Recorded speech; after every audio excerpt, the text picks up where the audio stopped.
Buhari engages Lagos State Governor on COVID-19.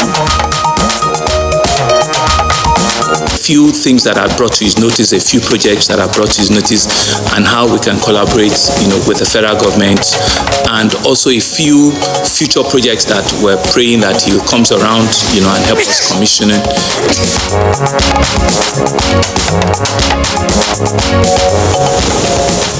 Nigerian Air Force distributes oxygen tanks to isolated centers. Joseph R. Biden Jr. of the state of Delaware has received 306 votes. Donald J. Trump of the state of Florida has received 232 votes. U.S. Congress certifies Joe Biden's victory amid attack on the Capitol.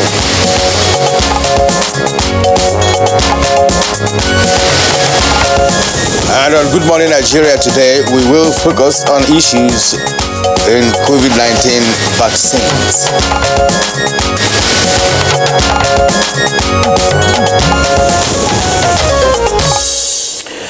All right, so it's 1 year on from the first known case of COVID-19, and the world has been very anxious for good news towards, stopping the virus on its tracks. In November 2020, vaccine makers provided welcoming news of a vaccine. However, more than 200 COVID-19 vaccines are in the development stages worldwide, with government, of course, securing deals to access advanced doses. But access is only one among many issues involving vaccine development and access. Yeah, and that's right, Claire, because willingness to accept a COVID-19 vaccine when it becomes available to any country has varied considerably across countries over the course of the pandemic. Of course, and data collected in Australia, for instance, in April 2020, that's last year, by the Lancet Infectious Diseases Survey, suggested over 80% of the people surveyed will be willing to vaccinate against COVID-19. That's if a vaccine is made available. And furthermore, the Coconel, that's a group that's involved in research on COVID-19, showed in March that March 2020 that 74% of French citizens would vaccinate between April and July 2020. Willingness to vaccinate has ranged from 58% in the USA to 64% in the UK and 74% in New Zealand. I wonder what percentage it will be if we take a survey here. But that's the way it is. But data shows that the most commonly reported reasons to get vaccinated or to get shots of vaccines were to protect the family, yourself or oneself, with safety being the chief concern about the vaccine itself. So whatever the reasons are, it is also important to investigate both motivations and concerns about a future COVID-19 vaccine. That's, of course, to help us shape communication strategies, which is why we are dwelling on this topic today on Good Morning Nigeria. Claire, these concerns are not surprising since vaccine development can take some years. But that of the COVID-19 is coming out in less than 1 year, and vaccine development is usually fraught with the possibilities of failure, and even the most ardent optimists might not have expected to have a highly effective vaccine against a new virus less than a year after its genome was sequenced. Usually when viruses occur, it takes a lot of time to get the vaccines. That could be, some say 10, 15 years, it could be less, right, to have a vaccine that will be efficacious, right? Not just and the most important aspect of the developmental stages of the vaccine is the clinical trials, where you have to administer to humans, to test the efficacy, and of course, if there were any adverse effects. And that usually, takes about 4 to 5 years, according to research, and what is given a lot of people some doubt about this vaccine, again, is because of the traditional period of time, long period of time. But this has come up in less than 1 year. Less than 1 year. Yeah, so all the different stages combined in less than 1 year. Even when you accelerate, the stages, one of the stages could take 1 year. And in this case, you say you take it twice. You take the first one, then after a couple of weeks, you take another one. But that depends on which of the vaccines you are taking. So, can we attribute this feat to a great advancement or breakthrough in modern science? I want to believe so. This will be, one among many other issues that we may need to find answers to, and hopefully our guest today on the program will do so. We're looking at effectiveness, of course, safety, even for those who are already willing to vaccinate. And some experts are of the opinion that involving vaccine communication experts and the public in developing messaging and long-term vaccine strategy is crucial, and governments worldwide should prepare these strategies imminently. Indeed, so, which is why we are here again this morning, as I said earlier on, and of course, just to remind you that President Muhammadu Buhari had earlier announced that Nigeria will be joining the urgent global call for a people's vaccine for COVID-19. Of course, we know that Nigeria is a member of the People's Alliance for COVID-19. He endorsed that initiative and released an official public statement in favor of that campaign that happened last year. Yes, President Buhari emphasized that only a people's vaccine with equality and solidarity at its core can protect all of humanity and get our societies safely running again. So we can hardly wait for it to come here, that is. Nigeria, being the most populous African country and home to more than 200 million people and counting, has the third highest number of COVID-19 cases in Africa. Of course, that's second to South Africa and Ethiopia. So, yeah, and commonly asked questions about COVID-19 vaccines include vaccine cost, effectiveness, availability, types, and many others. So these issues inform the focus of our conversation this morning on Good Morning Nigeria. Well, of course, it's the issue of COVID-19 vaccines. I am Nigerian Umayo. Welcome to Good Morning Nigeria. And I am Claire Delabu Abdurazak, and this is the Friday's edition. It's the last edition for this week and this year. So, as always, reaching you on the network service of the NTA. And as usual, we will have our complimentary segments, which will include newspaper review, business, news, and others. Let's now join Musbao and Wahab for the morning news. Hello, Musbao. Very good morning, Kirian and Claire. Let's take the news. President Muhammadu Buhari has formally engaged Governor Babajide Sanwo-Olu of Lagos State as the second wave of COVID-19 bites harder in the Center of Excellence. The discussions also centered on, among others, efforts at rebuilding Lagos State after the mayhem and destruction of property that came in the wake of the last NSAS protest in parts of the country. Incidentally, the second wave seemed to be a lot more infectious than the first one, and we're seeing positive rates of about 25, sometimes 30%. So that is actually very disturbing, and we've seen, unfortunately, the amount of fatality around the country, even in Lagos. And so one of the things that we've realized that a lot more people require, oxygen, attention. They need breathing, additional oxygen breathing. So we have started building what we call oxygen tents, oxygen facilities. We're building about 10 of such facilities. I think we've commissioned about 4 or 5. COVID-19 survivors says the level of communication and clear understanding of the impact of the coronavirus pandemic within the people will play a key role in stemming down the second wave of the pandemic has been experienced now in the country. Governor Simon Bakola Long of Plateau State, who a few weeks ago survived the virus, says the people, especially at the grassroots, should be well enlightened on the need to observe the non-medical protocols against the virus. Second wave is more dangerous than what we saw before. In my state, I've lost almost 5 people now. VIPs, that is VIPs for you. Talk less of even the ordinary person that is there. So in terms of approach, we need to be very, very vigilant, because the states, we've said it several times, although it is difficult to talk about locking down states now. It's difficult to talk about locking down states, but the way and manner people are going, I don't see that maybe at the end of the day people may be talking about that.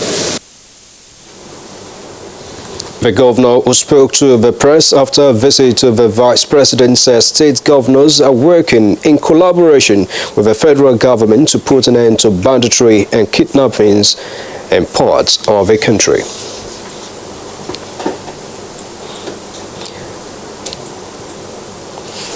Hospitals across the country have continued to benefit from increased oxygen supply from the Nigerian Air Force as a critical requirement for the treatment of COVID-19 patients. One of such consignment has been delivered to the University Teaching Hospital, Gwagwalada.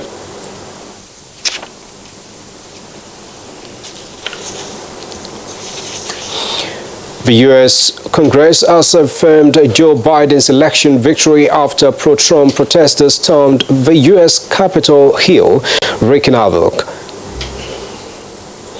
Report says the president has now committed to an orderly transition on 20th of January.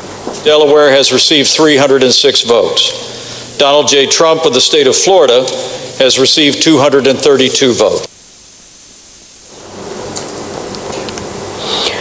Members of Staff Union of the National Identity Management Commission have embarked on sitting strike to demand for the provision of COVID-19 personal protective equipment and salary increase. If you want us to work, protect me. Give me what will, even though I die, let me die and leave something for my family. Not when I die, I will leave my wife and the poor kids in debt. God forbid. I am not ready again to because of less than 50,000 to put thousands of staff at risk. We understood that the grievance is mainly to do with salary, and we have been on this for a very long time. And the moment we have been moved to the Federal Ministry of Communications and Digital Economy, then Dr. Pantami approved what we've been waiting for about 10 years ago.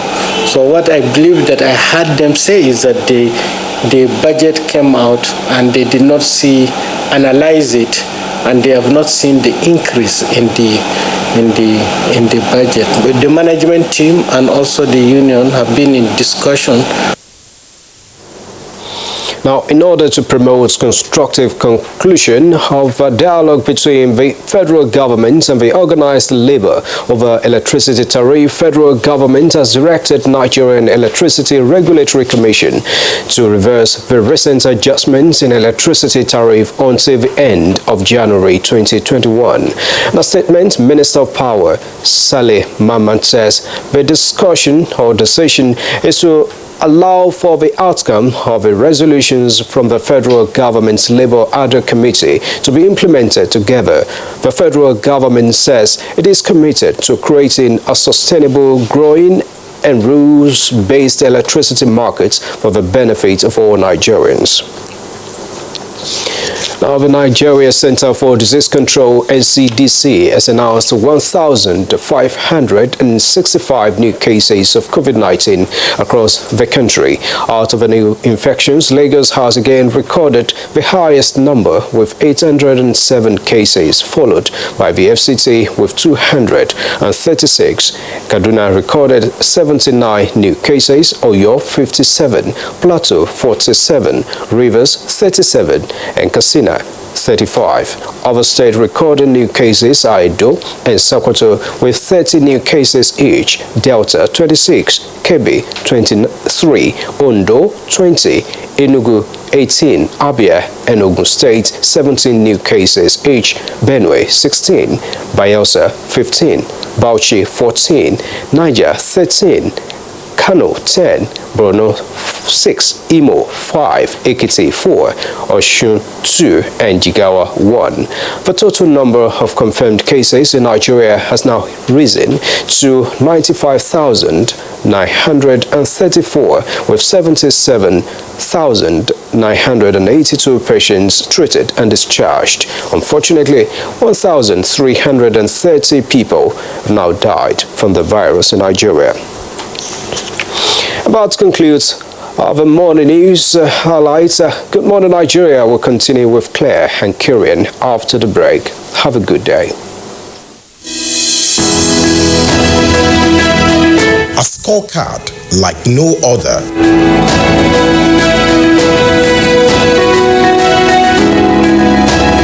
Government has put in place measures and initiatives principally targeted at youths, women, and the most vulnerable groups in our society.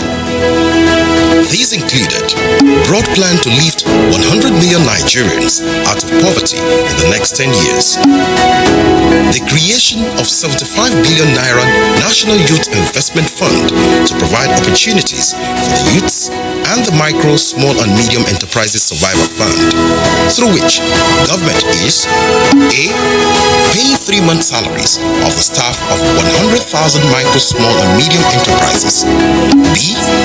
Paying for the registration of 250,000 businesses at the Corporate Affairs Commission. C.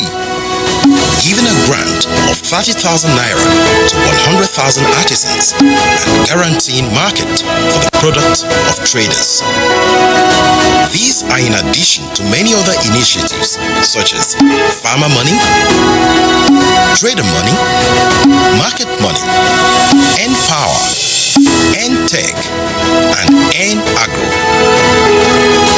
These and more in spite of a recession and a global pandemic.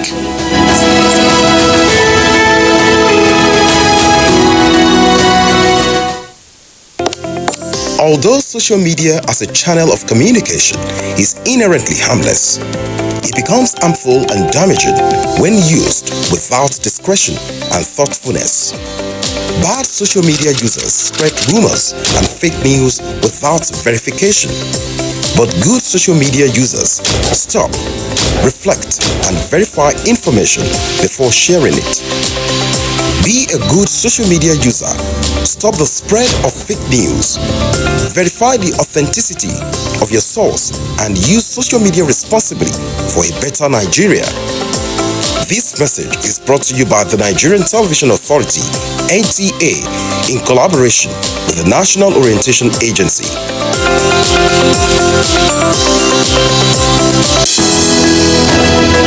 The Council of Our Fathers. My advice to these young people is please do not take us back to those harrowing days. You probably do not know what it is. Nigerian youths, let's build our nation together.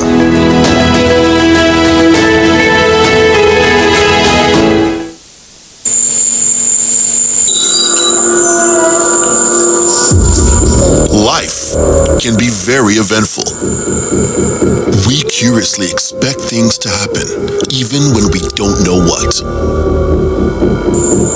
Our human nature makes us like and repost lots of information. Some are unverified, inciting anger and hate. Sometimes innocently, other times the urge to break it first. This, in most cases, has caused destruction in many nations.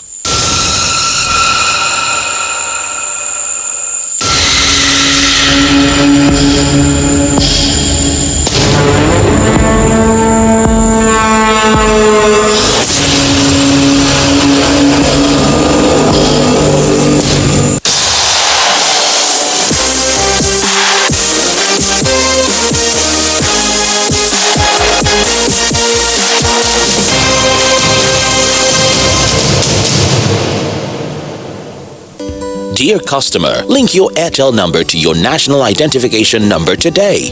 Here are easy ways you can do it. Dial *121*1# on your Airtel line and follow the prompts on the screen. Type in your 11-digit government-approved NIN number. You will receive a confirmation message to confirm your entry. You can also visit www.airtel.com.ng/NIN to link your phone number to your NIN. If you do not know your NIN, simply dial *346# to get it. No stress, no wahala. Airtel, the smartphone network. And you're watching Good Morning Nigeria on the network service of the NTA. Now let's go business. Nigerian Customs Service gives update on 2020 revenue generation. Let's now join Kunle Adeye for the details of that package. With the AFCFTA, which has taken off, intra-African trade expected to grow by 33%, and Africa's total trade deficit is expected to be cut by half. Vera Songwe, the Executive Secretary of the Economic Commission for Africa, spoke about the economic potential for Africa and the pivotal role to be played by Nigeria and other African countries. When we translate non-tariff barriers into monetary terms, it's about 14.3%. Nigeria, a huge powerhouse. DRC, a huge powerhouse. Because we're in two regional economic communities, trading is difficult. What the CFTA intends to achieve is to make it very easy, make it seamless for trade between Nigeria and DRC to happen, and for it to happen just like trade between Nigeria and Cote d'Ivoire or some other country inside ECOWAS. This is the strength. And quickly to the floor of the Nigerian Stock Exchange to see how tradings went on Thursday, January 7, 2021.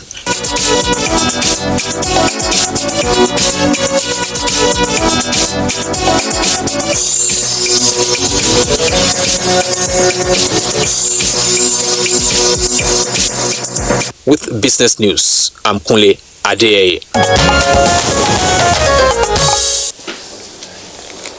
Okay, thank you, Kunle, for the business package. Coming up next is the newspaper review.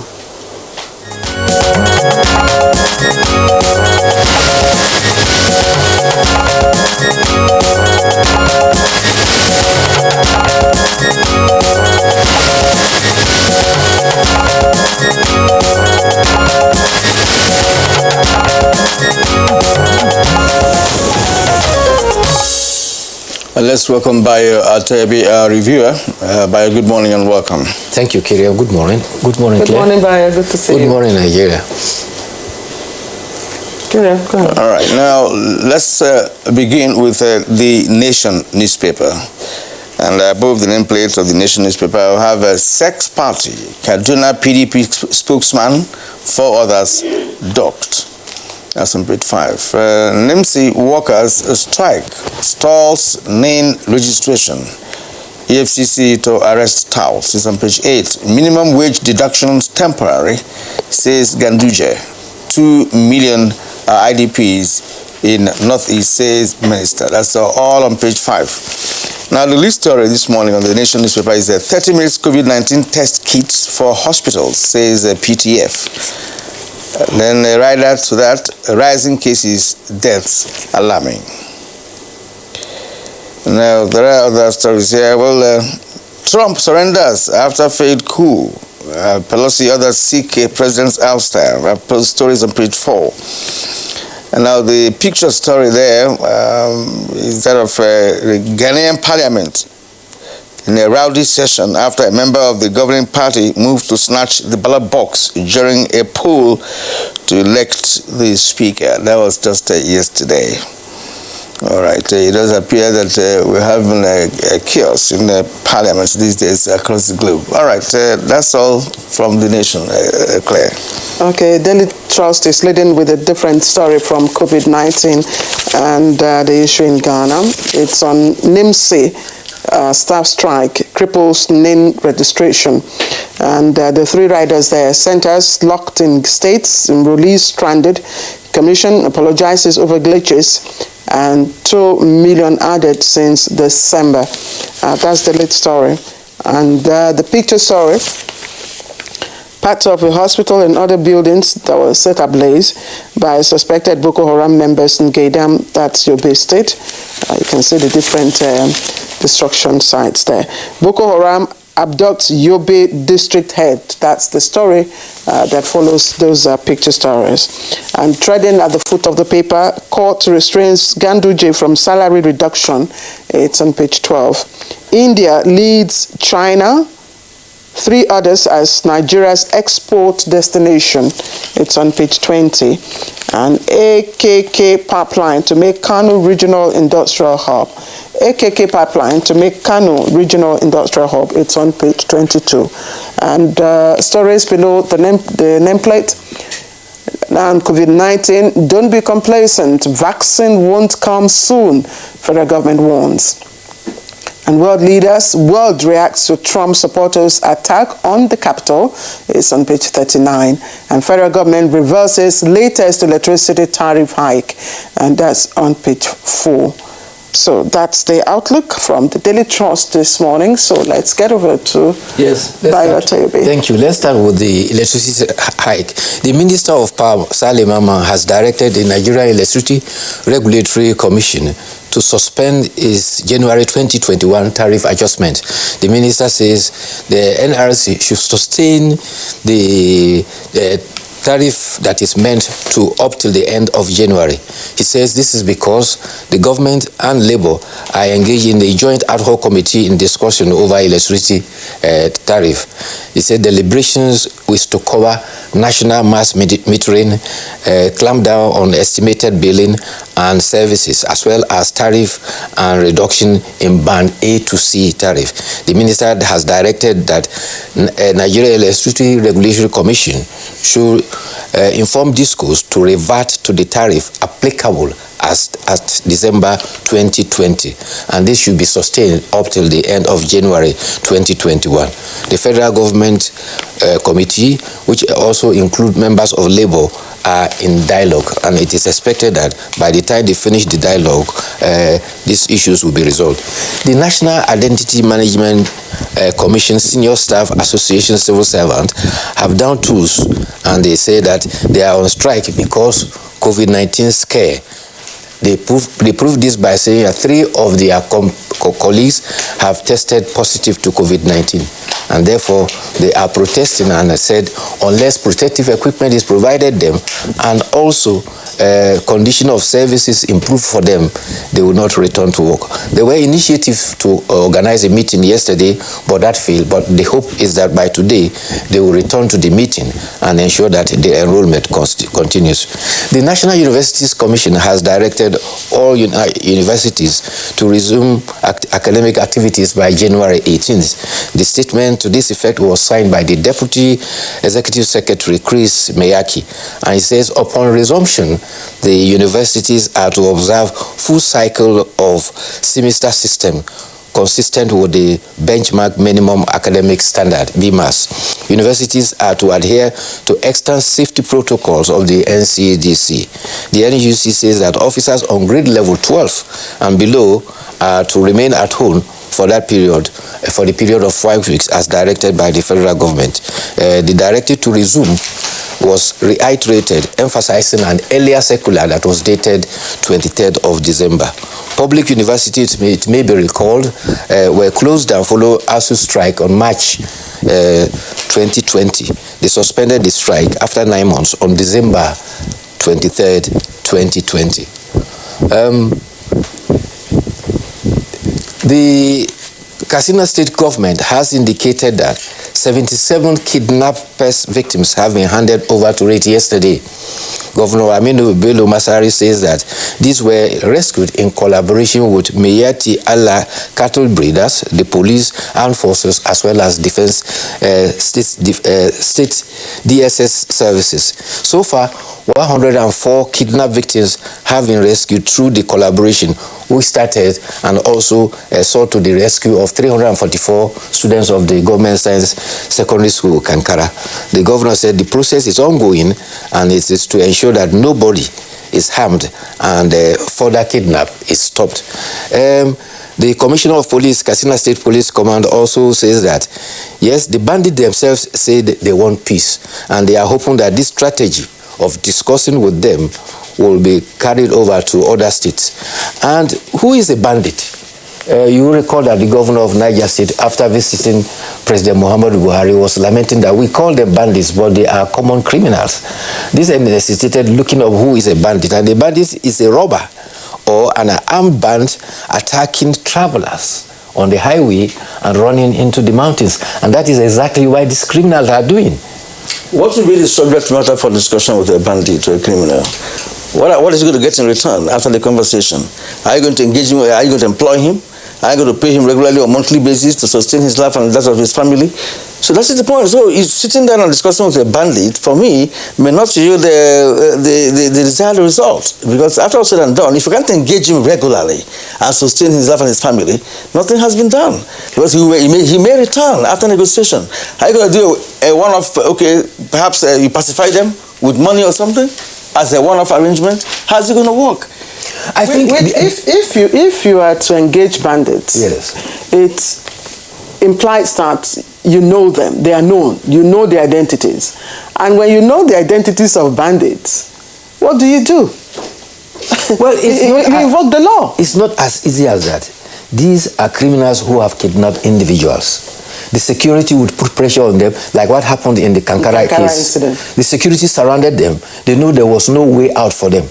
But what they are doing, what the government is doing, that these are, some of them are, what do they call it, full-bay insurgents who have moved in from Mali. Some are said to come from as far as Central Africa, some from Sudan. So the Meyati Allah are able to communicate with them. They go there and discuss with them and tell them the dangers they are in, and they are able to negotiate and get the rescue. That's how they rescued the students of Kankara. It's not as if they are paying ransom. From what the governor of Katsina and governor of Zamfara confirmed, no ransom was paid. So it is a carrot and stick system. But the danger is that these criminals are holding everybody to ransom. That's the point. And they remain in those forests. That's the point. They live there, they exist there. It's their own world. They are the government of their own. They have territory to govern.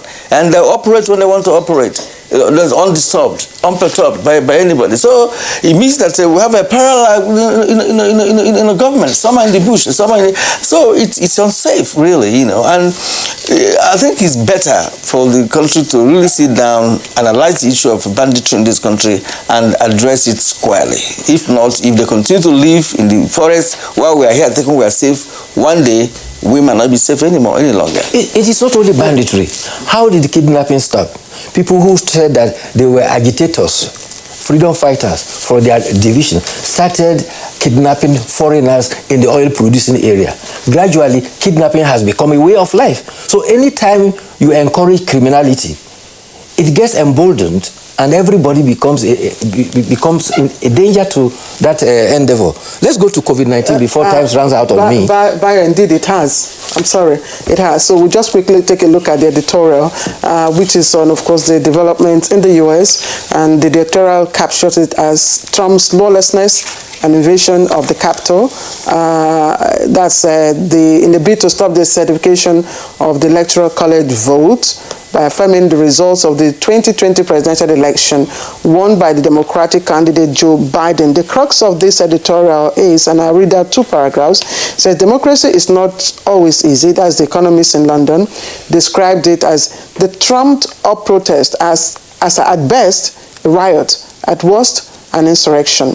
But in the Federalist Paper 10, James Madison identified mob rule and the rise of political factions as the main causes of democratic failure. So the framers of the U.S. Constitution attempted to limit the power of factions by building checks and balances into their political system. Now, he says America should reinvent its democratic values and ideals.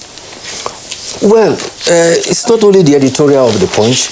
Even leaders around the world have condemned what has happened there. The president of France said that this is not America.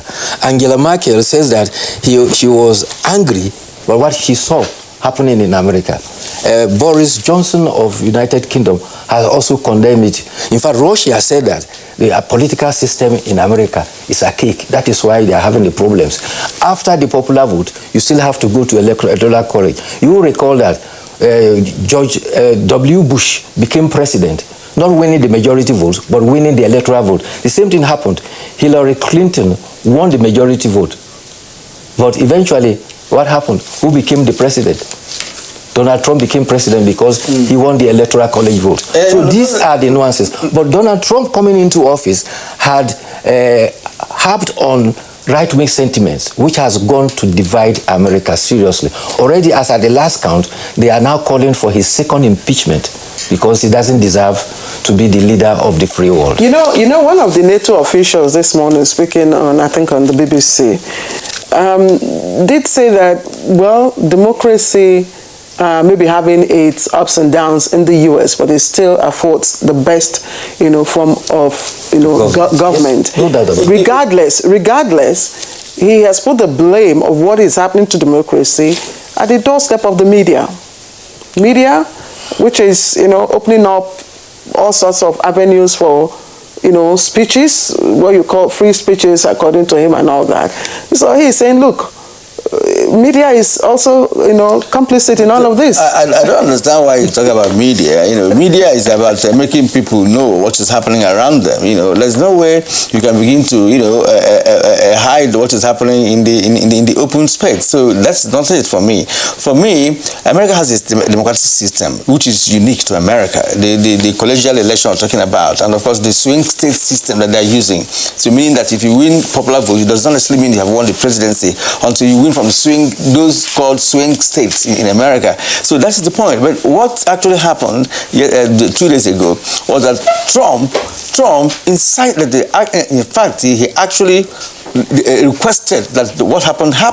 It's as simple as that. I know he's regretting right now and trying to change the narrative. But he has made a speech. Exactly. So, but he really did not do well as a president. It's not a do or die affair. I mean, as we find in Africa, America is America, and that's what has been shown to Trump. Trump is not a regular politician, so to speak. I mean, he's just a businessman, a business mogul, who had money and had enough to play around with and run for presidency and won the ticket of the Republicans 4 years ago. Otherwise, he's not a regular politician. Who understands. The lesson for us in Nigeria, what you saw there was what was described as a protest that became a riot.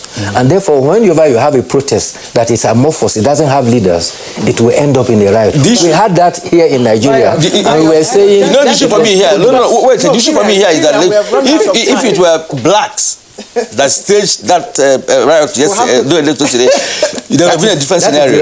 That's what is on. Even the president-elect, Biden, mentioned that yesterday. Right. That if it were black people that did that we will have a different story to tell today. Okay, have you exhausted? Thank you. Bayo. Thank you. Have a good weekend. You too. So we'll take a short break. The counsel of our fathers. I will urge and advise our younger generation to use talent and brain to sort out problems, not arms. Nigerian youths, let's build our nation together.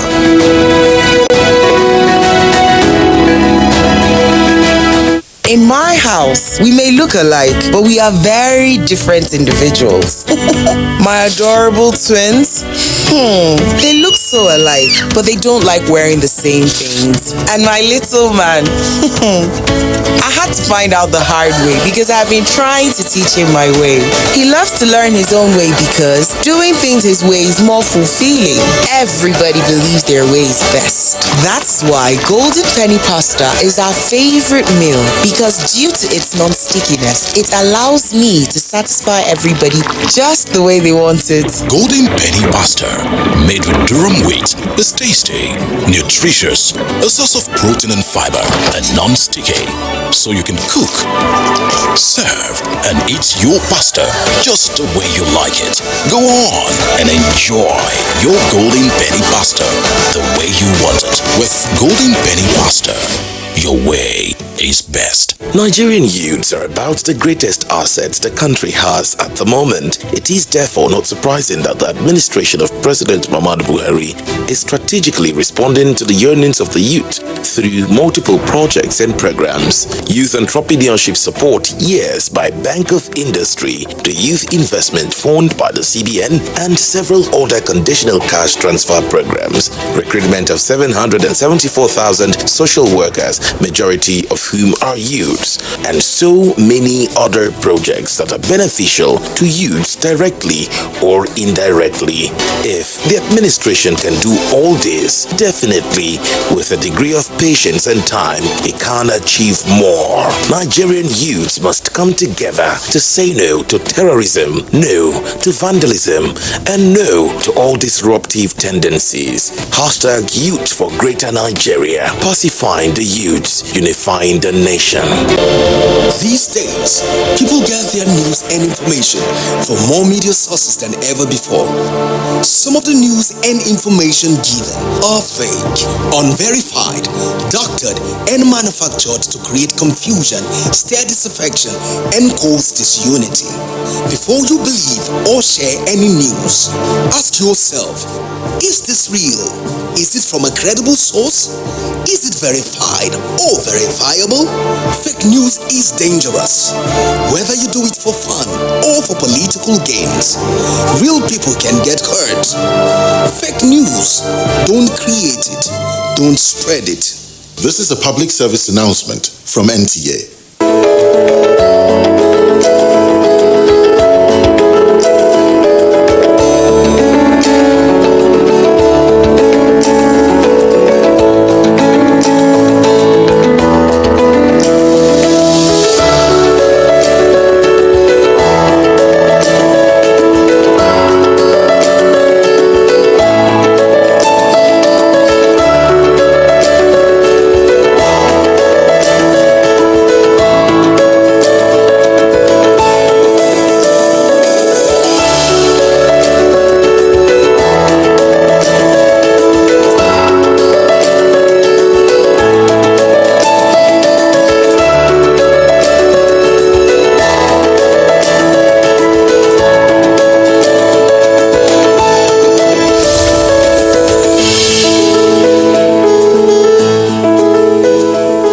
Do you know that 35% of every girl child and women are raped on daily basis?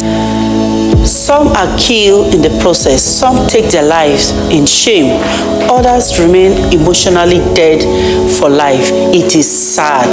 This culture is not ours, definitely not African. How did we allow bad culture to infiltrate and take over? Even if you lack fear for the law, what of fear of God? And you, why do you cover up rape acts when it happens?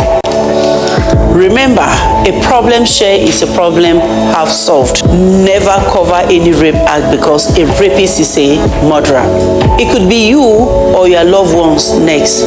Women must be treated like the prize gem they are. Say no to rape.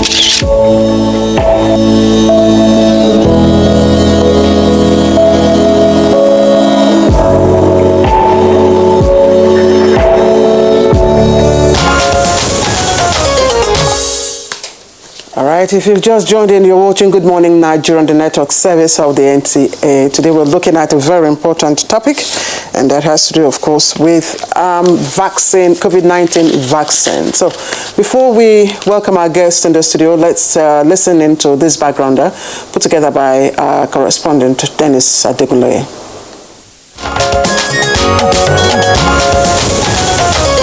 COVID-19 has become a regular part of everyday conversations worldwide, given its devastating impact over the last year.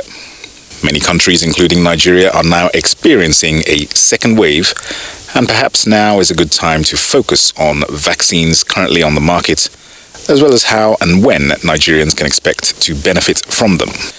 Nigeria, according to the Minister of Health, Dr. Osage Ehanire, is to acquire a first shipment of COVID-19 vaccines by the end of January, and a committee has been set up to select the most suitable for the country.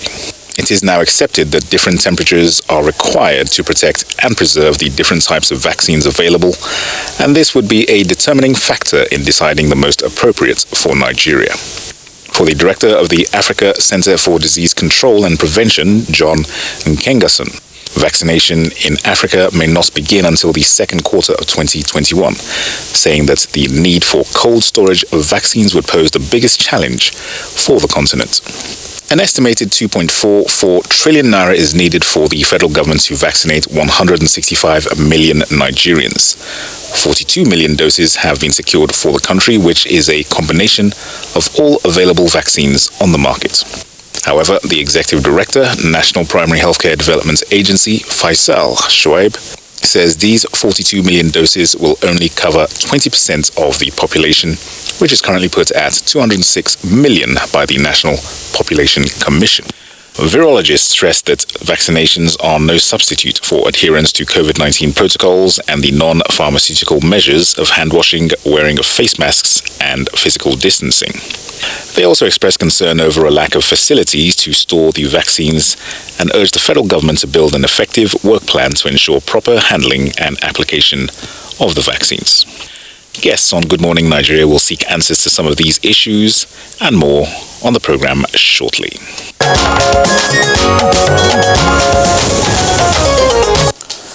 Many thanks to you, Dennis, for that report. Now, joining us in our Abuja studio is Dr. Faisal Shoaib, Executive Director and CEO, National Healthcare Development Agency. It's good to have you join us this morning. Thank you for having me. Good morning, viewers. And also with us is Dr. Walter Kazadi Mulumbo of the World Health Organization. He's a country representative. It's also good to have you join us. Thank you for having me this morning. Good morning, all. And we also have Dr. Anis Sadiq, who is the Chief of Immunization, UNICEF, but representing Dr. Peter Hawkins, who is the UNICEF country representative. Dr. Sadiq, thank you very much for joining us. Good morning, and thank you for inviting me. All right, gentlemen, compliment of the season. I'm sure we're saying for the first time, especially for our guests here who are joining us for the first time. So let me begin with Dr. Faisal Shoaib. The world is in a very fast race to access and administer the approved vaccines, of course, to stem the tide of COVID-19. Where are we as a country in this race? Are we still at the starting point, or are we nearing the finish line? Thank you very much for that question. Like most low-income and middle-income countries, we're at the point where we've developed a comprehensive vaccine deployment plan. We're expecting about 100,000 doses of the Pfizer vaccine by the end of January. We're hopeful that by the end of March, by the end of the first quarter of 2021, that we will get additional millions of doses through the COVAX facility, which is an arrangement that attempts to ensure fair and equitable access to vaccines, irrespective of the ability of countries to pay. What is very, very critical is the fact that even before the vaccines arrive, we're identifying the cold chain and logistic requirements. We're also communicating with Nigerians so that we provide the right information about the vaccines, and also understanding that this is going to be a major endeavor in terms of the expenditure for the government of Nigeria. Okay, you said we're expecting about 100,000 doses of Pfizer, which is the most difficult to preserve if you get it. Now we'll have other options. We'll have Moderna, and we also have one other option. In terms of the vaccine, Oxford. Yes. Now, are we relying more on Pfizer, which has a certain difficulty in preserving it? And of course, you and I know when it comes to power, in Nigeria, we are not yet there. As we're supposed to be. So preservation of Pfizer-made vaccine perhaps is going to pose some difficulties in this country, and the poor handling of that product will not really will not put the vaccine in good stead with respect to being effective and effectual if it's administered on Nigerians. You're absolutely right, Kieran, in terms of the potential logistical nightmare that a vaccine that requires minus 70 degrees Celsius will present.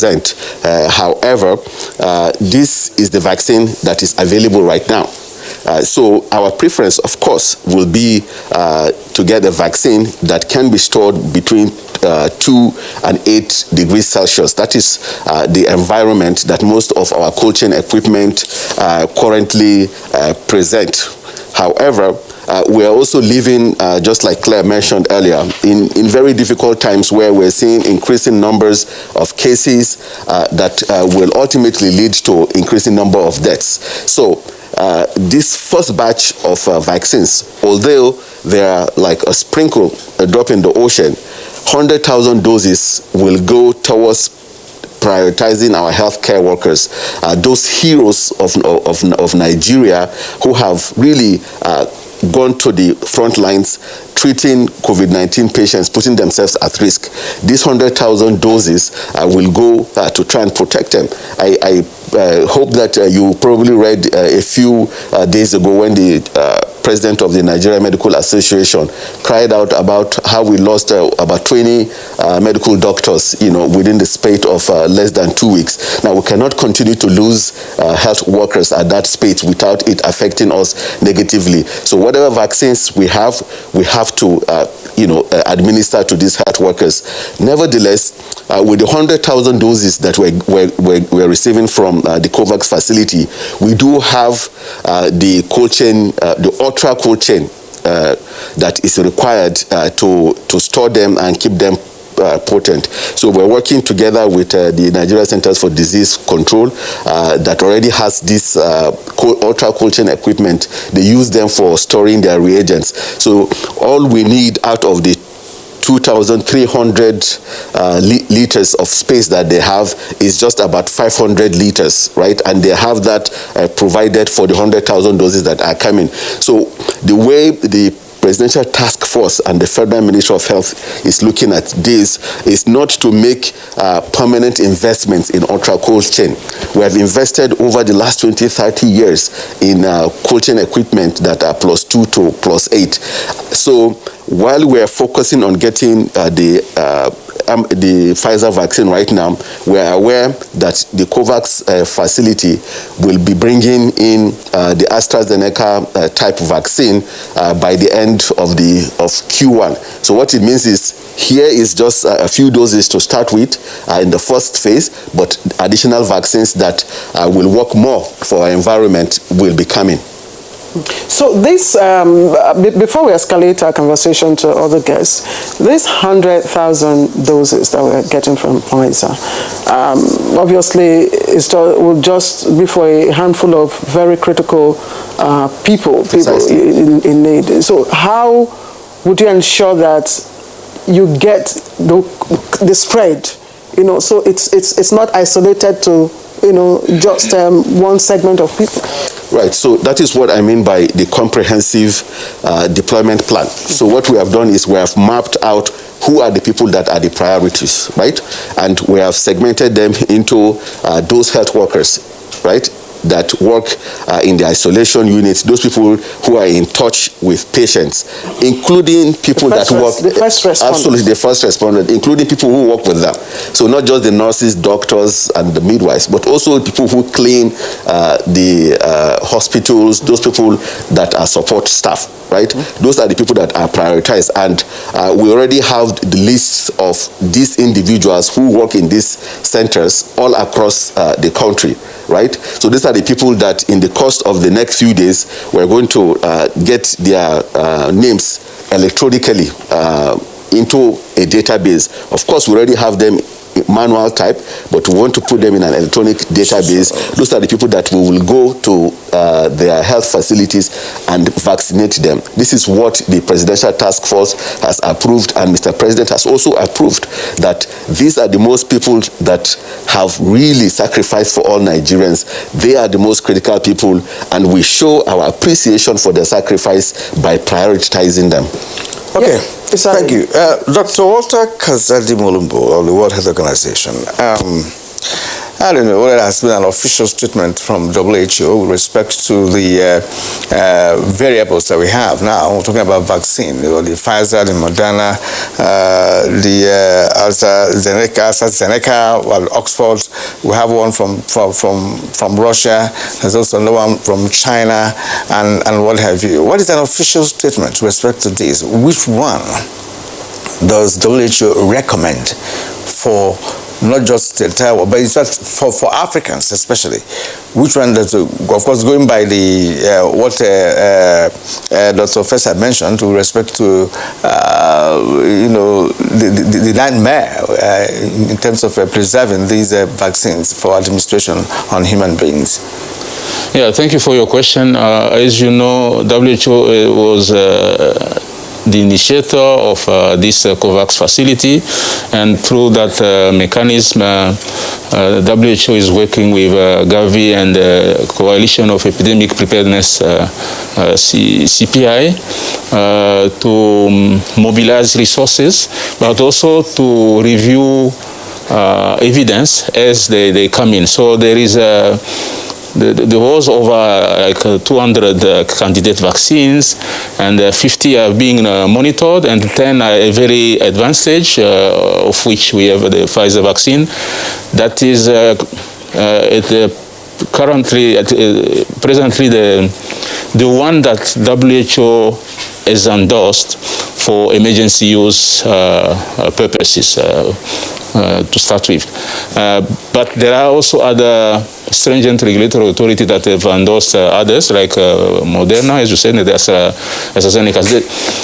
The process goes with this. So the manufacturer, the vaccine manufacturer, submit a dossier through the COVAX facility, and it's reviewed by a group of experts on vaccination.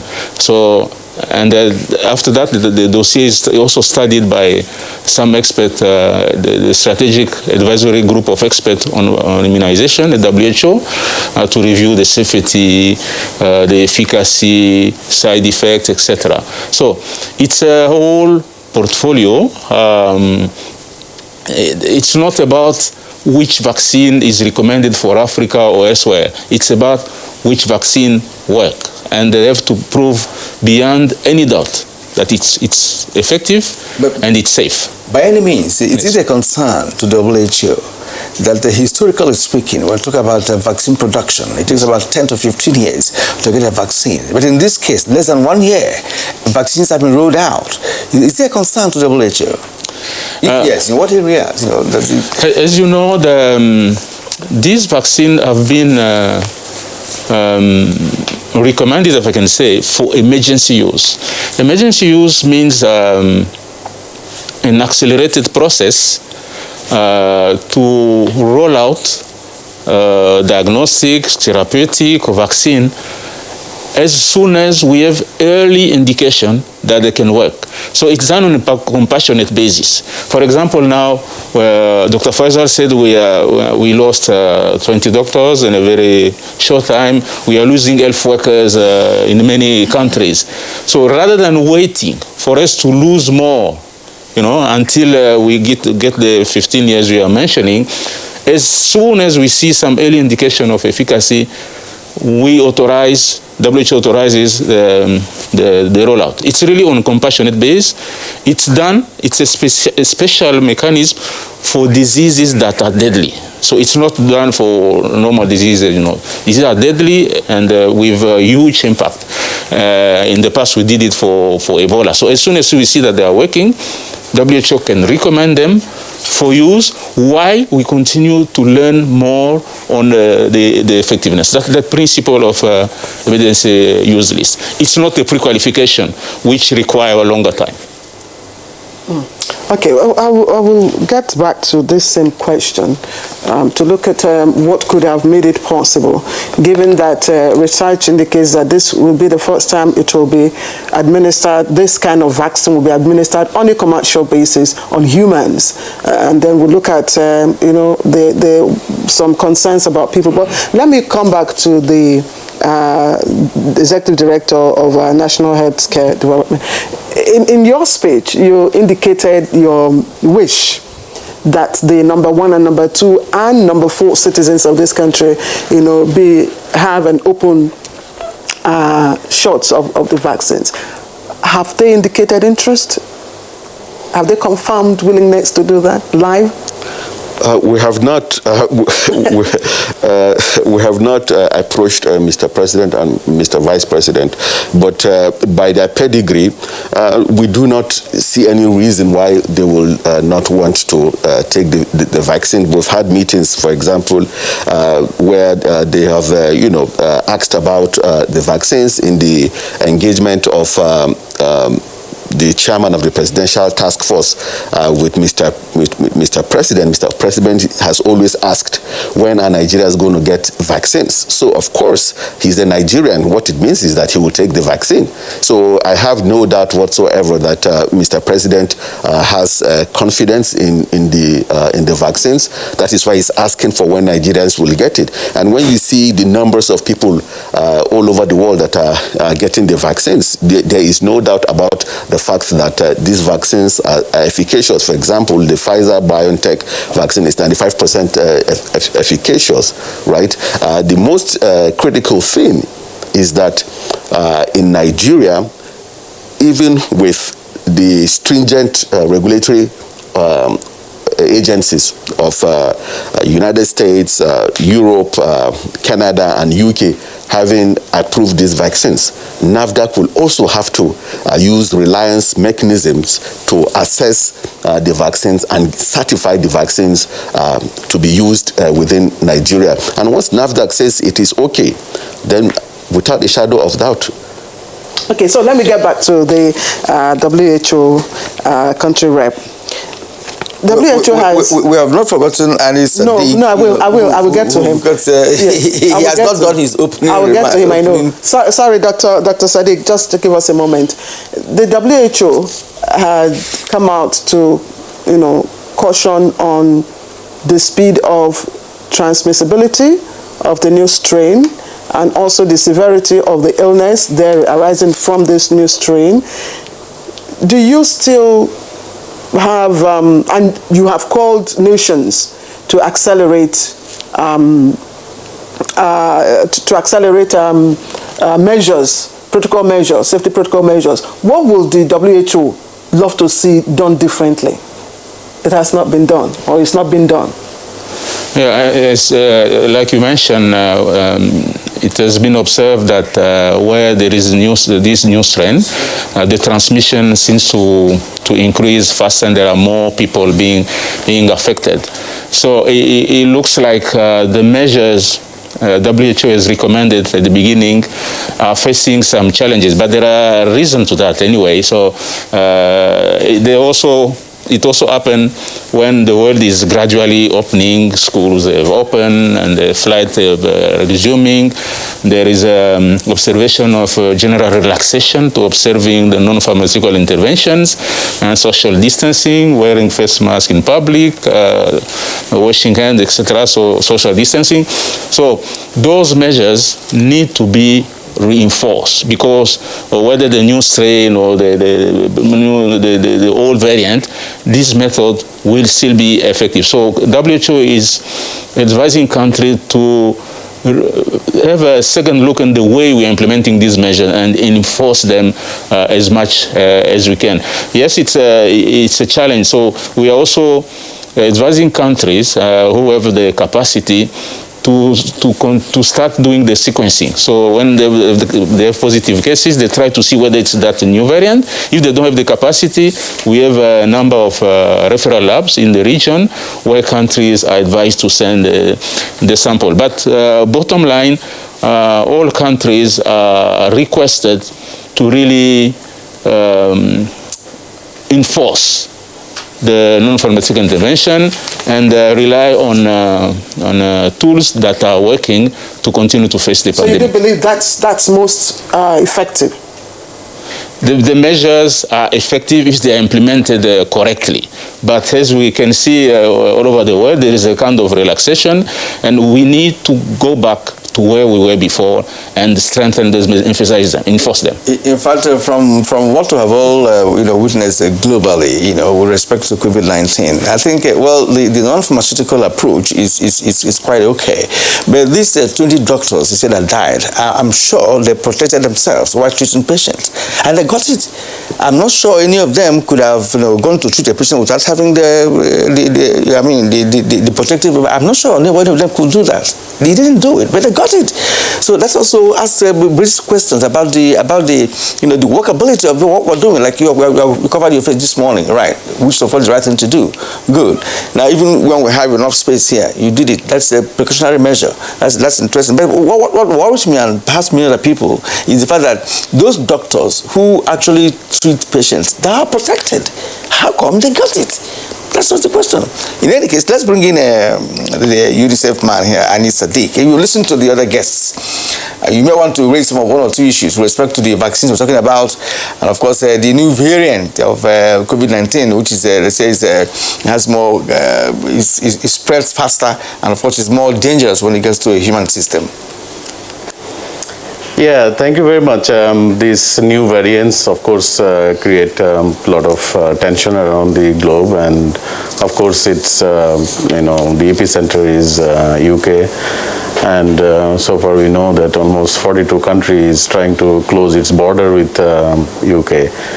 But what it says that the new variants is, in terms of its infectivity, is very high. Several times higher than the normal, the existing variants. But there is no evidence that it is deadlier. It is a natural evolution of the virus. So we are, for example, we worked for many years with polio program, and of course, I would like to take the opportunity also to congratulate the Nigerians. We just eliminated polio from Nigeria, and whole of Africa certified polio free. But if you look at the polio history, there are several variants. It escalated over the years. But we have seen that when this new variants comes, even its infectivity is high. Some research is saying that is actually it loses its virulence. So the new research study is saying that while it is very infective and very fast moving, but its impact in terms of mortality is lower. Dr. Sadiq, like I said earlier on to the WHO country rep, research says this is the first time this vaccine, generic vaccine, will be applied to humans on a commercial basis. So we probably haven't seen, this done before. Now, what can you tell us about the propensity of this vaccine to deal with the severity of the illness, caused by the new strain? As a WHO representative has already mentioned, but just let me explain the vaccine. This for 10 candidates, which is very fast. And also, we know that among these 10 candidates, there are 4 types of vaccines. And the type 1, which is using the spike protein, and the second is that using the whole virus itself, just which is not very, there is a mechanism to make it less deadlier so that it can be used as a vaccine. The other using nucleic acid and also using other vectors. For example, another virus which is less virulent, and using that virus as a vector for the vaccine. So knowing all these things, the new virus, the virulence, is coming from the genetic sequencing, and is a very complicated process. We have seen that in the past, because COVID vaccine is new, so you may not have enough data, but considering the other viruses, when we see that the behavior of the virus, even though it genetically is mutating, the vaccine is still effective. For example, again, I'm telling about polio experience. We have the monovalent type 1 vaccine, type 2 vaccine, and then we have a bivalent vaccines. And when we see that there is a change, there is a new strain coming in, the same vaccine is effective. So I really don't think that there should be too much anxiousness about the vaccine, because the trials are telling us that these vaccines are going to be effective, even there is a new variant or mutations taking place. But elsewhere, in the world, we heard that someone who had the vaccine later got COVID-19. I don't know whether you've heard about that. Somebody who's already been administered with the vaccine after a while also caught COVID-19. Did you hear that? I think the vaccine administration started very, very recently. And when the vaccines are given, then we need 21 to 28 days for the subsequent doses, for example, for Pfizer. And I think we have to really check the authenticity of these newses, because there's so many news are coming, and we have to look at those authentic sources. Because if you look at this vaccine introduction, wherever it was started, we did not reach to that level that the second dose is given and then antibody measured, and then the same person is infected with the COVID vaccine. COVID virus. I'm not stopping you, please. To what extent can the vaccines prevent those who will be vaccinated? Is there any period of time, which the vaccine could really, be efficacious enough to sustain someone so that the person does not get COVID-19, or is it like a once-in-a-lifetime thing? For example, the COVID virus itself is very different than the other viruses. For example, if you give if you have a natural infection from a virus, it is unlikely that you will get the same virus again. But in case of COVID, there are evidence that, even there are history and there are report that the same person is reinfected. But it's very lower, but this is a very unique virus, which we need to understand that we do not have enough data. But normally, when you give vaccine, or if you get a natural infection from the virus, it's likely that antibody stays longer. For example, in case of COVID, the antibody, it says that up to 3 to 6 months is staying in the body, but there is still research going on. It depends on the person to person and if individual immunity. You also importantly raise this issue of the efficacy. And the efficacy of the vaccine, for example, efficacy of vaccine and effectiveness of the vaccine is two different things. You might see a vaccine is saying, the company or pharmaceuticals are saying this is 95% is efficacious. It does not mean that it will be 95% effective. There are many things related to the effectiveness. How the vaccine is stored, as ED has mentioned, that you need to keep this vaccine in well stored and in the right temperature.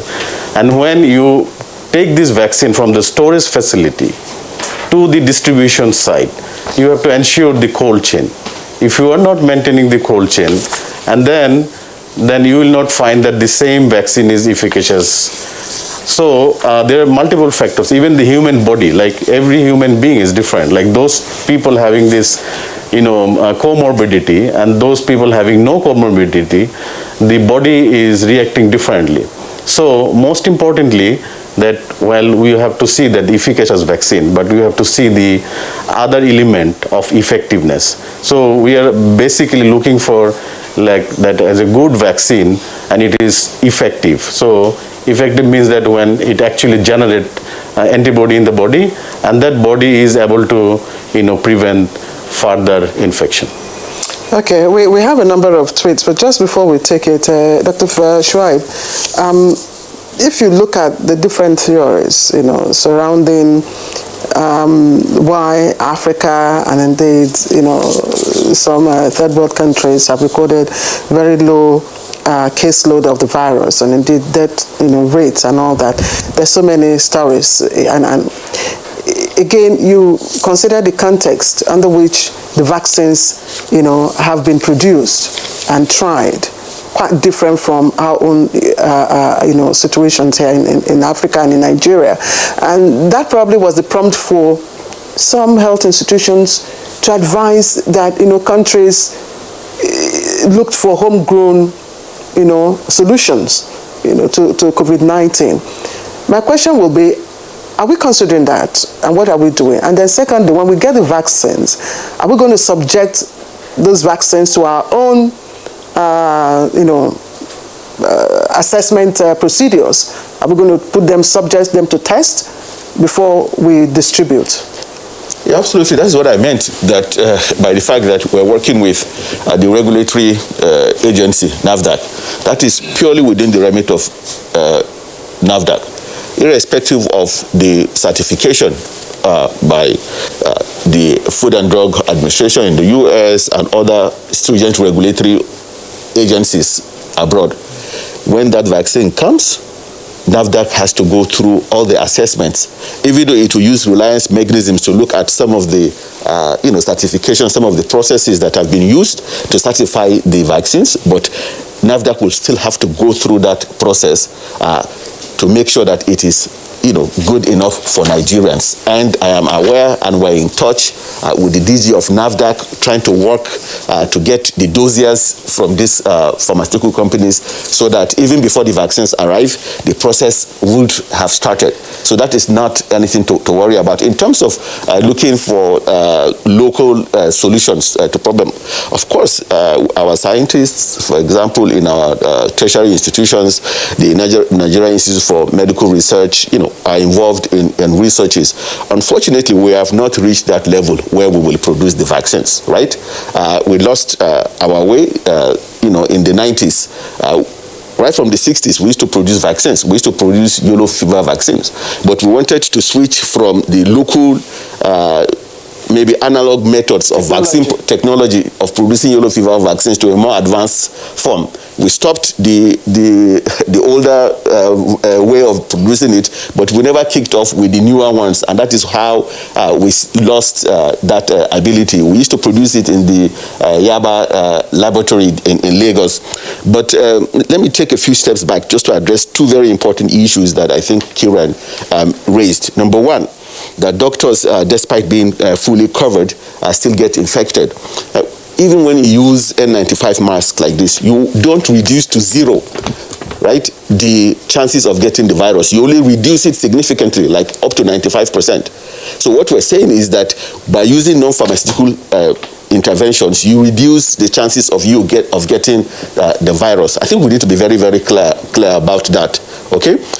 Secondly, the issue around that story, I think it was from the US, of a woman who took the vaccine and still came down with COVID-19. I actually read the story, and what actually happened was that she already contracted the virus before she got the vaccine. And the first dose doesn't provide you with protection. You have to take a second dose. So it's a 2-dose vaccine. So here she was already infected. The virus was already in her body, and she got the vaccine, but she still did not have the full protection. Full protection comes after the second dose. So I just wanted to have that. So the vaccine is not for those. It's for those who do not have the virus. Yeah, absolutely. It will not treat the virus if you have it. It's not a treatment. It's prevention. It's to protect you from that, infection. Okay, now on this issue of NAFDAC, I'm so concerned about that, because after the global certification of the vaccines we're talking about, we will bring it down here, you subject it to another form of process again. Does NAFDAC, does it have the technical know-how, the capacity, the facilities, the knowledge of perhaps the content of the vaccine? We're not into vaccine production in Nigeria, so how would they be able to do this? Because one, if NAFDAC says anything that is against what has been established globally about that vaccine, then many Nigerians would not like to take the vaccine. So I'm not from the point of view of, I'm not saying that NAFDAC should not do its job, but again, we have to also work in tandem with the global,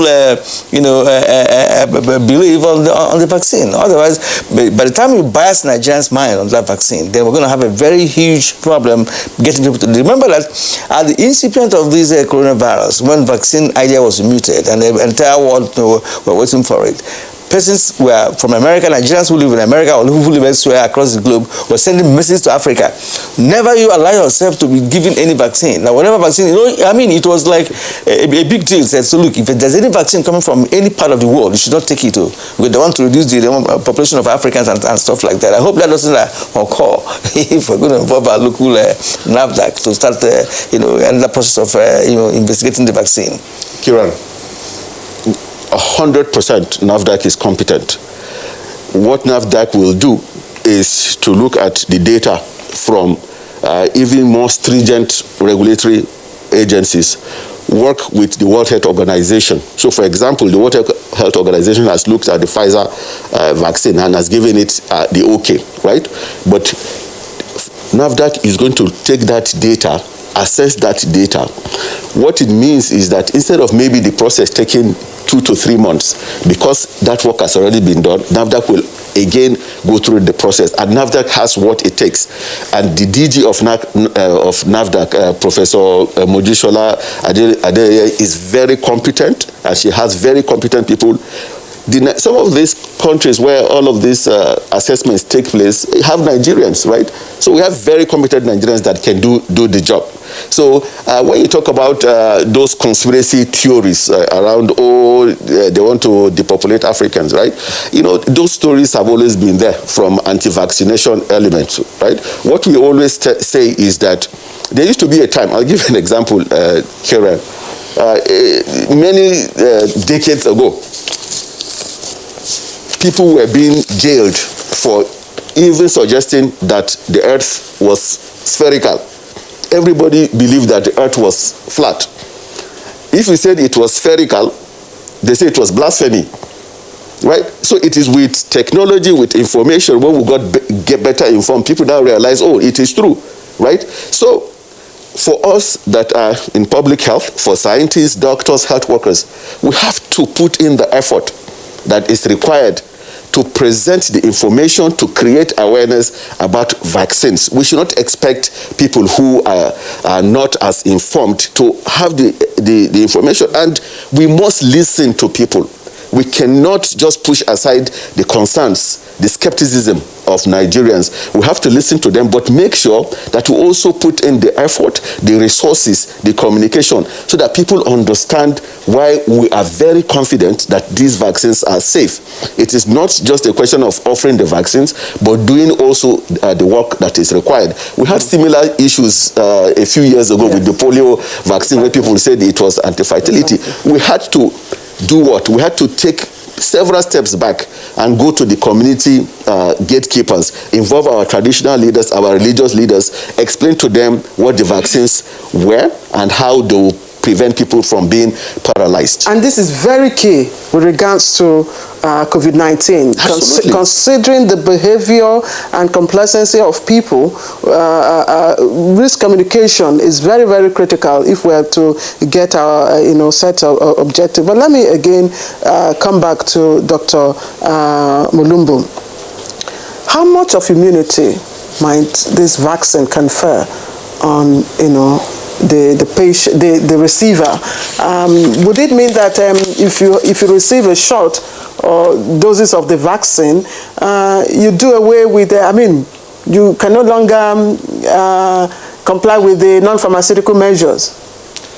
That's a very important question, and thank you for asking that. So the evidence we have so far is that when we say one vaccine candidate is 95% efficacious, currently is the ability of the vaccine to prevent symptoms or worsening of the case. It's a clinical efficacy. So it does not. We do not have evidence that it prevents subsequent infection through established immunity. So what we know currently is that if you get a shot, you can still get the COVID. You can get infected. You can still get infected, but it will not progress to the severe stage and producing deaths. That's the current state of evidence. The evidence is evolving. So those same manufacturers, the scientists, they are now trying to understand how long that protection can last and whether it could establish immunity, enough immunity to prevent infection. So there are two types of... You know why I asked? Yes. It's because the 100 doses that Dr. Schwab has told us, yes. 100,000, sorry, that is coming now, yes. will be administered to first responders, yes. who are the first at the point of contact. Would it mean for these health workers, okay, now that you have a shot, you can go about doing your duties without, the non-pharmaceutical measures? The answer is no.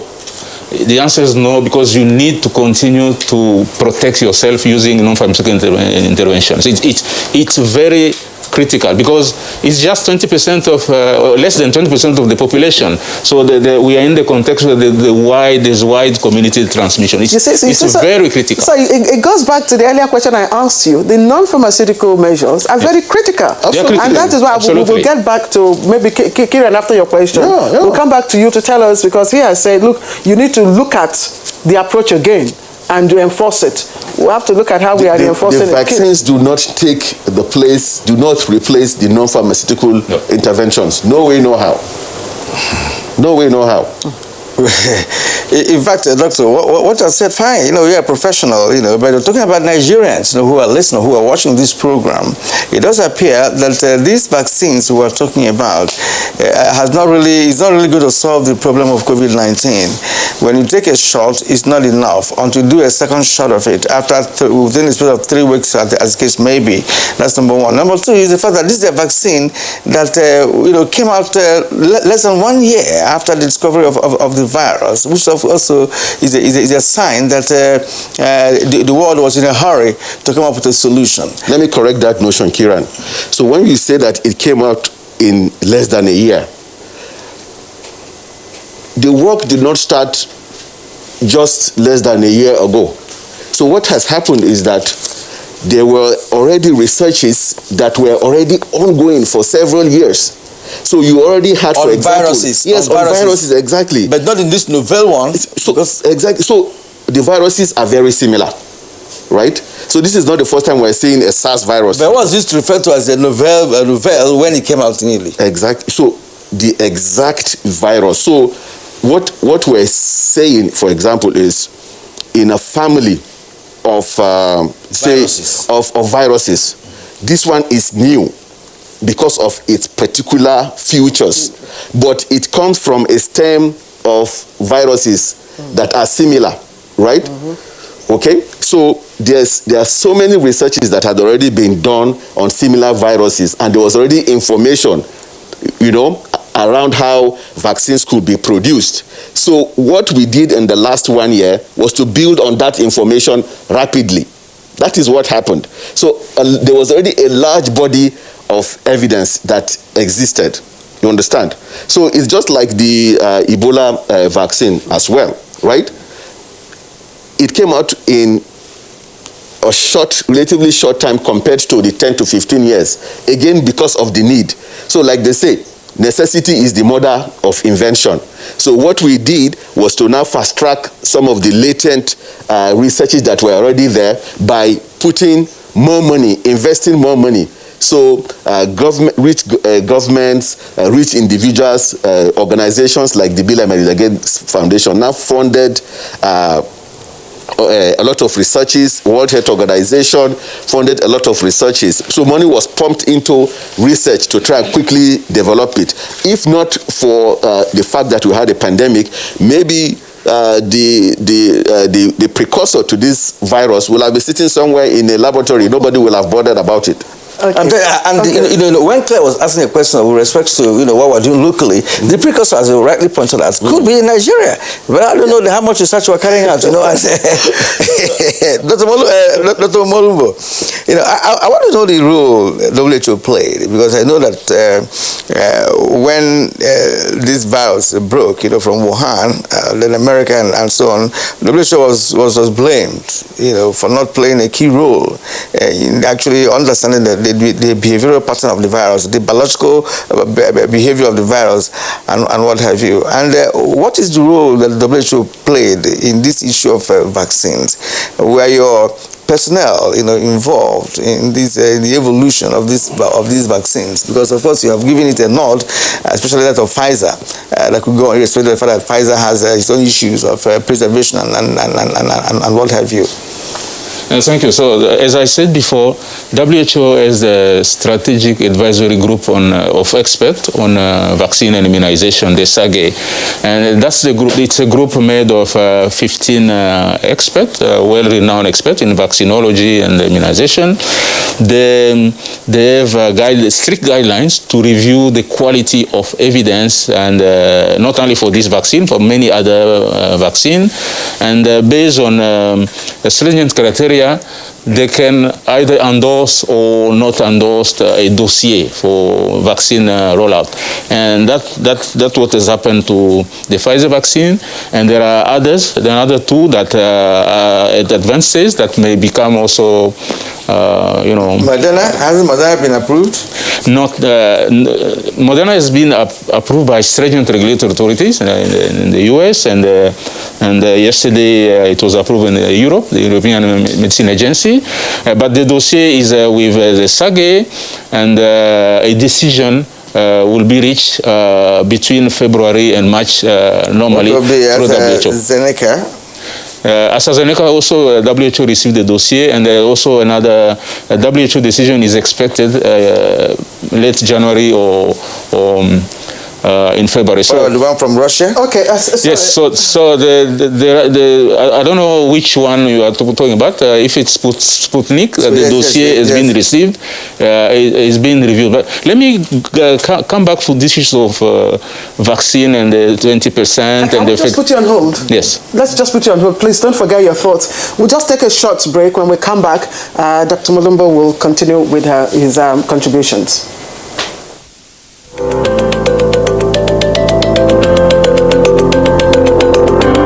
My name is Nando Jamda Muhammad. Stevita. Hussein Musa. Goduna Joel Finji. Said Musa John. I'm a carpenter. I've been doing this for more than 8 years now. Ina sai da plantain na kai kimamin shekara 3. I've been selling my tomatoes for about 10 years now, and I do it for a better Nigeria. And I do it for a better Nigeria. Ina wannan sana'ar lemu ne domin Najeriya ta ci gaba. Ina sa domin Najeriya ta kyau. And you can see how we are doing our small little work to make Nigeria great. As you can see, I'm a technician and I'm doing it to help myself and to help my generation. Ina zaune ne a Plateau na business. Kuma ina yin wannan domin ci gaban ƙasar nan. A new edition of TV Guide is out with special focus on the game changer, His Excellency Governor Abdullahi Sule of Nasarawa State. Broadcasting in a digital economy, Maxwell Logo gives an insight. This edition also features Nancy Naji of AIT, a name synonymous with business. Meet the NCDC boss, Dr. Chikwe Ihekweazu. TV Guide, your indispensable companion, also x-rays the relevance of social media in the modern society. Meet some TV professionals who have impacted their spaces and other inspiring stories in sports, entertainment, and lots more. Grab a copy at the vendor near you or NTA stations nationwide. TV Guide, your indispensable companion.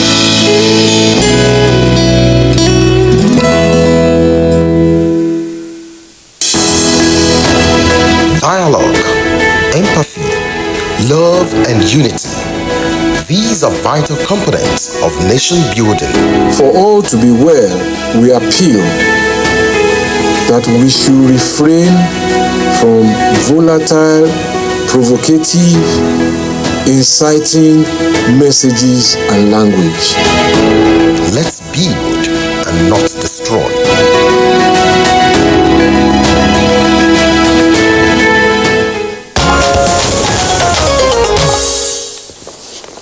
All right, you are welcome back indeed. Claire, perhaps we'll allow Dr. Molumbo to complete his analysis. Line of thought, yes. Yes. So what happens when you receive a vaccine? There are two things. So when you get a vaccine, it trains your defense system, your immunity system. It sends a memory of the virus so that the next time we come into contact, we can produce antibodies and stop its multiplication. What creates symptoms and diseases is the multiplication of the virus in your body. So when you are vaccinated, you get a memory so that when there's a new infection, you can reduce the time it spreads in your body. Why I'm saying this? Because the more people are vaccinated, the less the virus will be able to multiply in the community and continue to circulate. The more it circulates, the more it changes with the new variant. So ultimately, when the large part of the population is vaccinated, the virus transmission will start diminishing. Before we get to that stage, we need NPIs. That's why they are combined, because you can send the wrong message like, okay, we can forget about the vaccine, NPI works. It's not about that. It's about reducing, stopping the opportunity for the vaccine to continue to spread. Right now, what we know is that when you get the shot, it reduces the duration of illness. It prevents from going to, severe stage, and it, of course, support health workers. What about treatment for those who are already down with the ailment? Because a lot of people are wondering. In fact, some of the tweets that I have here, are asking, what about those who are already down with it? Because right now, no one is telling us about the specific, medication treatment. Nobody knows what is being used. I was actually going to ask him that. Whether the WHO, whether everybody is interested monitoring in the vaccine, because people are down in this, millions are down. So what are we even talking about in terms of medication? Has there been a format? Is there any medical format that has now said, look, this is what can be used to approach COVID-19 in Nigeria and elsewhere in the world? And I think from what's happening today, there's none. Any country can develop your own therapy and use. If it works, fine. I think that's what's going on, Doctor. Yeah, you know why we're asking? Because here in Nigeria, Doctor, I know you want to also speak about it.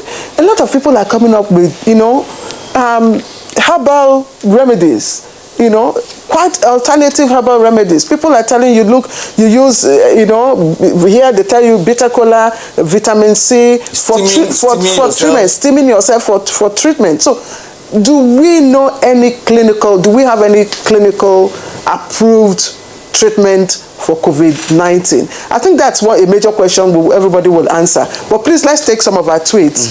They are very critical to this discussion. Kieran, you want to start? Yeah, let's start with Leo Fadaka says, with the amount of deaths resulting from the pandemic globally recorded so far, the rapid invention of the vaccine is commendable, but should be properly tested and scrutinized, since COVID-19 already has second and deadlier strain.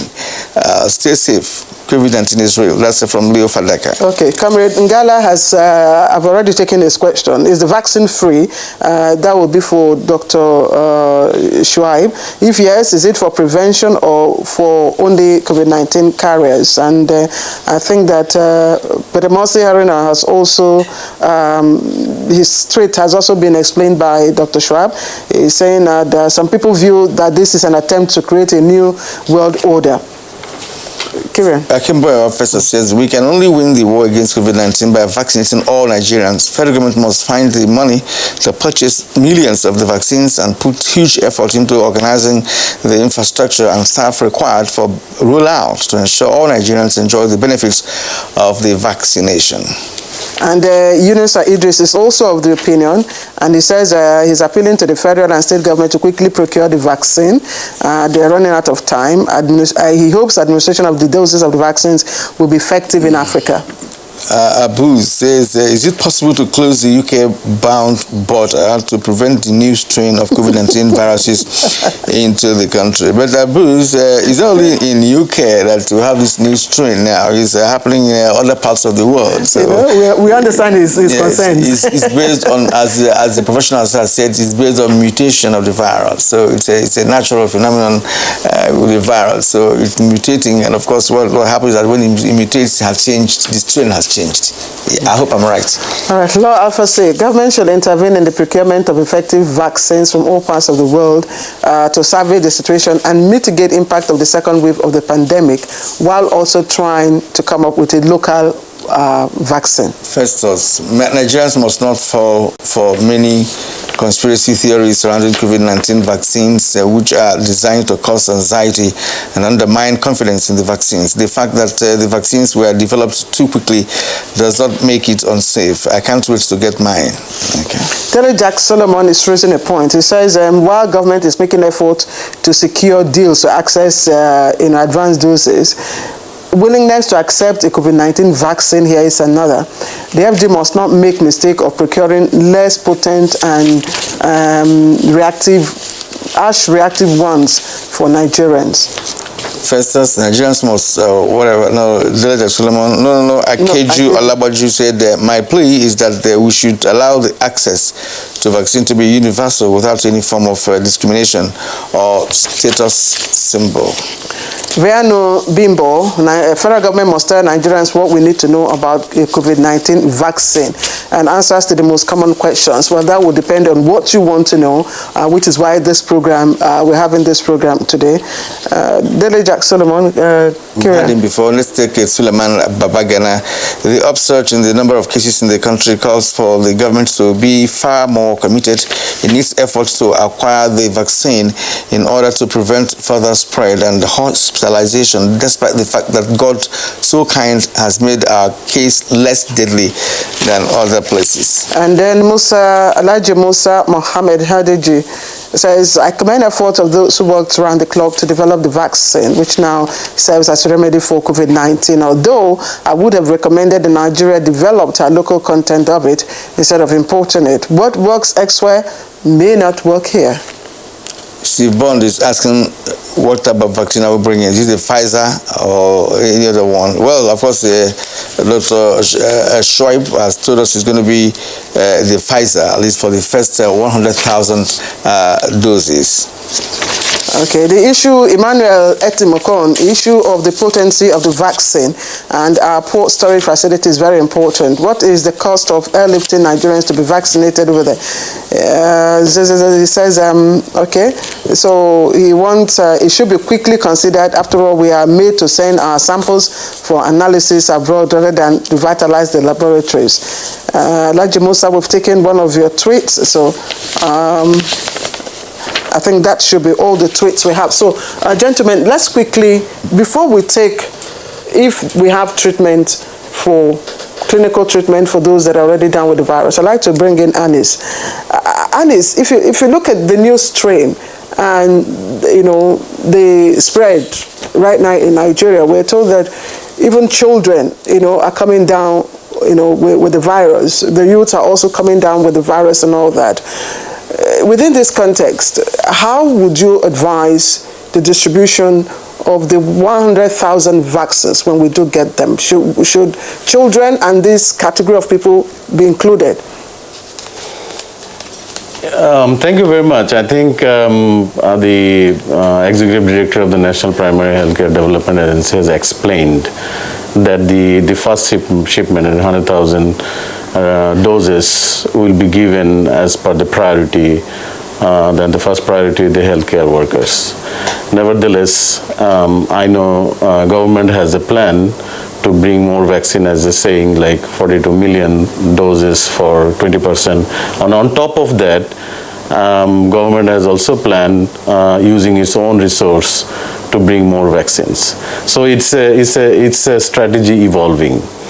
Of course, you know, all age group are affected. Now the issue is that the older age group is more affected, and then the middle age group is less affected, and age below 20, the evidence is saying that you know, they're infected, but the mortality rate is very low. So basically, government is developing its strategy. We need to understand that, you know, this all vaccination is basically is which age group is affected. So what's your role? What's the role of UNICEF in this? You know, UNICEF plays a role both on the supply and the demand side. And the supply is like what you are hearing, that the Pfizer vaccines or other vaccines are coming. UNICEF identify the companies, and we tender, we start the bidding process, we contract those manufacturers, and we ship the vaccine inside the country. And let me explain, like UNICEF is working with the NPHCDA to deploy almost 6,000 new cold chain equipment to change these countries, the cold chain system, and helping is a more effective vaccination process. On the other hand, we are also working with the government with the demand side, you know, as Dr. Shoaib has mentioned, that in terms of polio and Ebola, we have a partnership with the northern traditional leaders, we have partnership with the southern leaders, and you know that the grassroots people like Mayangwai and the, you know, traditional leaders, we have a partnership, and we ensure that, you know, right messages is propagated to them. So UNICEF works both supply and the demand side, and also working with the partnership with WHO and other UN agencies to make sure that the overall environment in the country is positive for vaccination. All right, so gentlemen, we're about to round off this edition of the program, but let's look at the question Claire and I raised earlier on with respect to the treatment of coronavirus. So are we now relying on vaccine, which is not a treatment therapy? What is obtainable globally? Is there any uniform treatment therapy, or is it, well, to attend to Israel? I mean, whatever works for you, you go for it. Yes, thank you. As you know, the COVID-19 is still a new disease. We are still learning about it.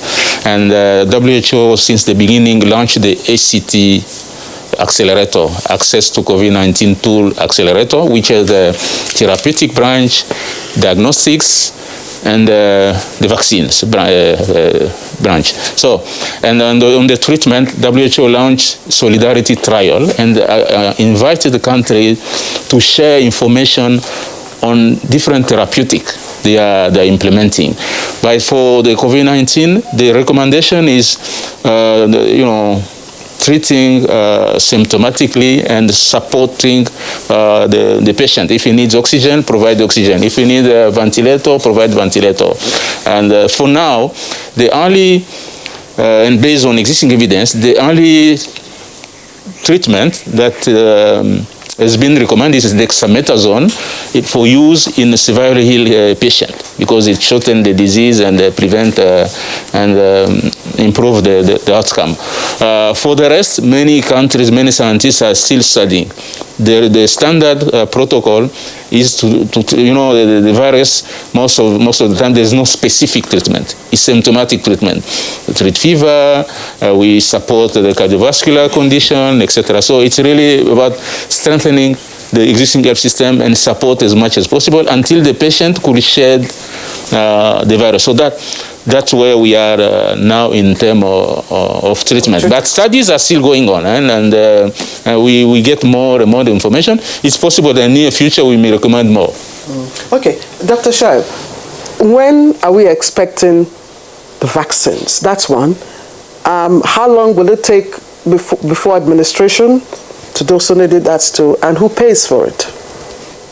So the first batch of 100,000 vaccines will be here by the end of January. That is the communication that we're getting from the COVAX facility. And then the millions of other doses that will cover about 20% of Nigerians will arrive around the end of March. So the first 20%, about 42 million doses thereabout that will come from the COVAX facility will be free. But the aspiration of the Presidential Task Force and the Federal Ministry of Health is to cover about 70% of the population. For us to be able to eradicate COVID-19 in Nigeria, we need to cover. So the first 20% is free. It's coming free from the COVAX facility. But the balance will require the federal government to pay for it. That is why, absolutely, that's why I say that it's going to take a huge endeavor on the part of federal government to procure the vaccines. But it's not just procuring the vaccines. It's also the operational cost. Training the health workers, the logistics, the cold chain requirements to get to the last mile, to get to where the health workers are, to get to where Nigerians are in the rural areas. All of those logistics is part of the cost that the federal government will have to bear. That is not free. But also making sure that we have the health workers that are trained and are available in the health facilities is also another cost. So this is a cost that the federal government is going to bear.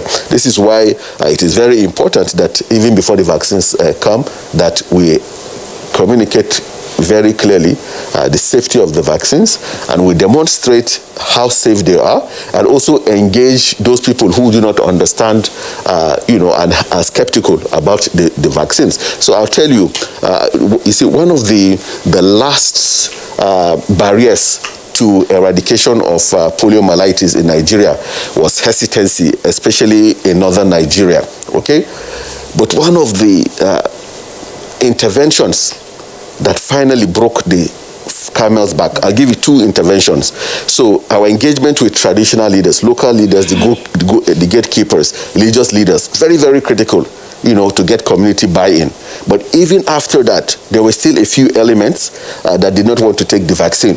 But the moment President Muhammadu Buhari came into power and publicly vaccinated his granddaughter, you will not imagine how that really fizzled out a lot of resistance. People looked, because he's a hero to a lot of people, they say, if he can give it to his granddaughter, then come, please, where are my kids? You can vaccinate. So this is why, this is by the same token that we're saying that for a lot of people who are skeptical, the moment they see their hero publicly also take the vaccine, they know that it must be very good for them, because they trust in his integrity, they trust in the integrity of Mr. Vice President and very key strategic leaders. So we feel pretty hopeful that if, as a presidential task force, the Federal Ministry of Health, our partners, if we're able to communicate very, very clearly, then Nigerians will realize that we've done the needful in terms of making sure that we bring in vaccines that are potent, vaccines that are safe and efficacious. But when the 100,000 doses come and they pass through NAFDAC, how long between NAFDAC certification and then the administration? How long will it take? Any estimation of time? So we do not expect that it's going to take more than maybe a week, because we've already developed the comprehensive plan. Right? We're going through the process of also developing the simulation. So even before the vaccine comes, we're going to be rehearsing. We're going to be doing a mock review of how we're going to deliver the vaccine, so that once the vaccines come, we've already trained, we've rehearsed. It's now a question of deploying the vaccines. Well, so we're hoping that by the end of this month, we're going to receive the 100,000 doses of the vaccine, right? Absolutely. Okay, it's at this point that we call it a day, Claire, on this edition of Good Morning Nigeria. I'd like to appreciate all our guests, Dr. Fisa Shoaib, Executive Director, CEO, National Healthcare Development Agency. We thank you for coming. Dr. Walter Kazadi Mulumbo of the World Health Organization, Country Rep. It's good to have you here this morning too. And then Dr. Anis Sadiq, WHO, who is representing Dr. Peter Hawkins, UNICEF, Country Rep. It's also a pleasure having you this morning on our show. All right, next is sports.